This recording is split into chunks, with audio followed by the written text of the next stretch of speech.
طالب علم کو یہ بات پتہ ہونی چاہیے کہ ہر وہ بات جو سوشل میڈیا پر کہی یا سنی جا رہی ہے اس کو سننا یا دیکھنا لازمی نہیں ہوتا۔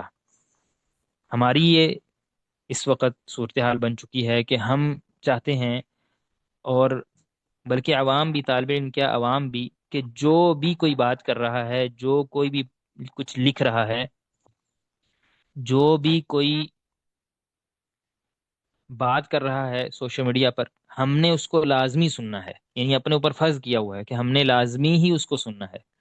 یہ اس انسان سے زیادہ بے وقوف کوئی نہیں ہو سکتا جس نے یہ سمجھ لیا ہے کہ کوئی بھی اگر بات کرے گا سوشل میڈیا پہ تو میں نے لازماً جا کے اس کو سننا ہے، پھر سن کے اپنے ذہن کو خراب کرنا ہے اور پھر بھاگنا ہے لوگوں سے یا علماء سے سوال کرتے۔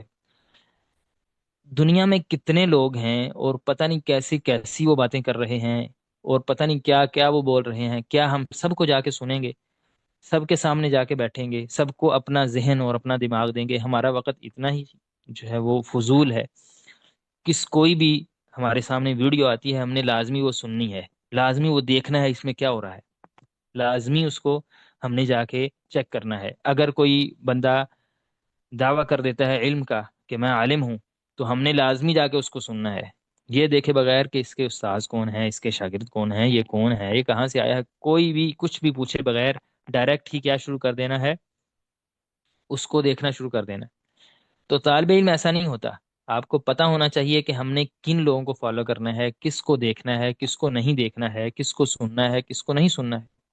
اتنا وقت نہیں ہے کہ اب تک اندازہ لگائیں کہ شاید کروڑوں گھنٹے ہوں گے جو اس وقت یوٹیوب پر یا دوسرے جو بھی پلیٹ فارمز ہیں ان پر موجود ہیں، لوگوں نے ریکارڈ کیے ہوئے ہیں، ہر زبان میں ہے، اور پھر ہر موضوع پر ہے۔ ہماری پوری زندگی اب اگر ہم لگا لیں پھر بھی ہم ان سب کو سن نہیں سکتے۔ تو کیوں انسان جو بھی کوئی بول رہا ہے اسے سننا شروع کر دے؟ بلکہ ہماری حالت تو یہ ہے، کوئی انسان نبوت کا بھی دعویٰ کر دیتا ہے تو لوگ اسے بھی سننے جا رہے ہوتے ہیں کہ اس کو بھی دیکھیں یہ کیا کہہ رہا ہے، اور اس کی ویڈیوز بھی وائرل ہو رہی ہوتی ہیں۔ تو طالب علم کی یہ حرکتیں نہیں ہوتی، طالب علم کا یہ انداز نہیں ہوتا۔